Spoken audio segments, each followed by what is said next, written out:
Have you ever made nice, giant, big crumb squares and then not known what to do with them? I have all of these lovely crumb squares here, made with strips and pieces and things like that, all very pretty, and even some nice made out of solids. Look at how pretty these are, with some kitty cats there and just different colors. Now I've made these nice and big, and now what do I do with them? Well, I've got an idea I'd like to share with you today on what to do with these big crumb squares that you've already made. Hi, I'm Roberta from Quilt Crafters Corner, and I'm a passionate quilter, and I love new ideas and new techniques. I love sharing them with you in hoping to inspire you, but also pull some of that fabric out of your stash and use it up, because it's not doing any good in that drawer over there. So thank you for joining me today. I'm so thrilled that you're here. And I want to thank everybody that's subscribed. I do appreciate it a lot. And I love your comments. I love to hear what you have to say about some of these ideas. And I hope you're trying them. And I would love to see some of your ideas. Down in the description below is the link to get my quilt composition checklist. Click that link, sign up, and we will email that to you right away. So I've had these in my stash for a while, and it started with this apple and the cherries, and I think I have, yes, I have an apple or a pear. I have a pear and I have a peach. And I think I'm taking the orange. I know I'm taking the orange off and putting green around this so that you can see it better. But these are what I have, and it's got black in it. So I knew that when I started building these crumb squares, I thought, okay, I'm going to use what I've already put together because some of them are darker and they will go with that. They'll bring out the black and that. So I'm trying to bring out those tones a little bit more. That's why I've chosen darker crumb squares. So these are just some of the ones that I have, and I'm just framing them up with a real simple 2-inch frame all the way around them, and I will have 4 across and 4 down. So this will be a pretty good size quilt. It'll also be a nice children's quilt because it's got lots of scraps in there. There's butterflies and there's stars and there's all kinds of different little things in the crumb squares themselves, which makes them interesting and unique. So, but this is the real idea I want to share with you today. So these are the blocks that I have, and as you can see, they're pretty much the same pattern, but they are a lighter color. They don't have the black in them like the other ones do. And I have a few of them.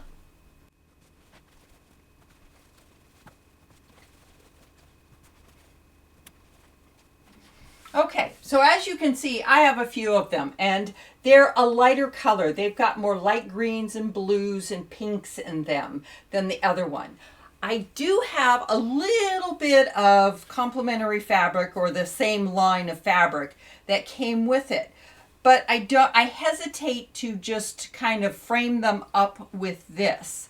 So my idea is I'm going to take this fabric that I have, and I have some other fabric that I want to show you. So let's go over to the cutting table, and I'm going to kind of explain to you what I'm going to do with this fabric and add some other fabric to it to kind of add those crumb squares into this quilt and get a nice large quilt, but use up some of my scraps also. Okay, here we are at the cutting table. And as you can see, this is some of the additional fabric. It's mostly apples with a blue background or a white background and a green background. So that's kind of what I have that came with that. And I don't know where I got this. Somebody gave it to me, and it's just one of those things. It needs to be used up. So I have these fabrics already. So the idea is to start adding other fabrics to it. I've got this lovely chevron fabric. I've got some orange polka dots. I've got yellow polka dots. I've got different colors polka dots. I have blue ones. I have white ones. I have some green chevrons. So I have all these wonderful strips here that I'm going to start to develop a crumb square, or actually it's going to be a rectangle. I'm going to make it the same sizes as my squares already. And my squares, I believe they're 9.5. Yeah, they're 9.5 by 10.5, 11.5. So they're a pretty good size, but they just need to be, I need to trim them up because I don't want that white to show when I go to put the frame on it. But I want to complement these colors. Now look at how cute this blue polka dot and the orange polka dot is with,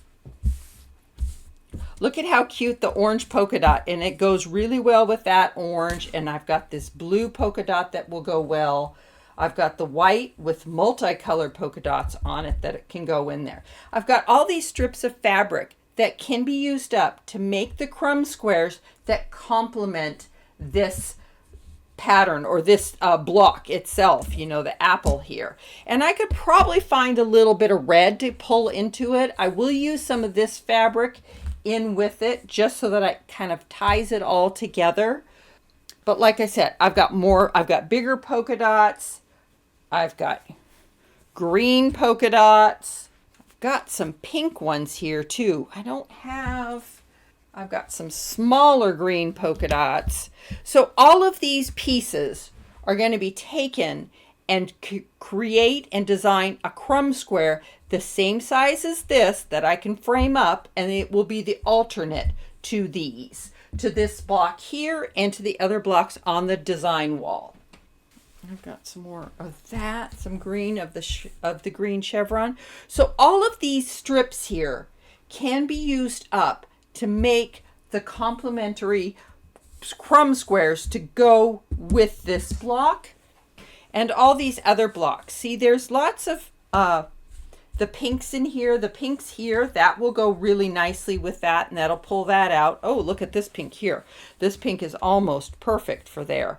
And it's got the polka dots in it. And look at the greens. We've got the greens here that kind of bring all that out so that you can use something with your strips and your fabric, and then just complement this. So I'm going to add these together and complement them and create something that makes a nice, beautiful crumb square that will go with this block. So as you can see, as long as you're sticking with your colors that is already in whatever you've picked, then you can just start creating and pulling these all together and create a really beautiful crumb square that will go right next to this.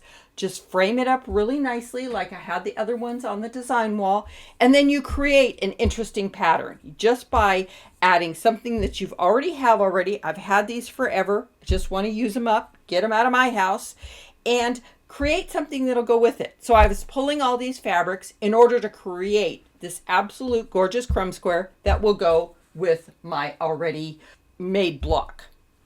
So I hope this is something that's interesting to you. I always love playing with the fabrics that I have, pulling things out and seeing what I can get that will go together and match and just make a really interesting, stunning quilt. Now, I know some of you may not have a stash of fabric like that where you can just start pulling out strips and things like that.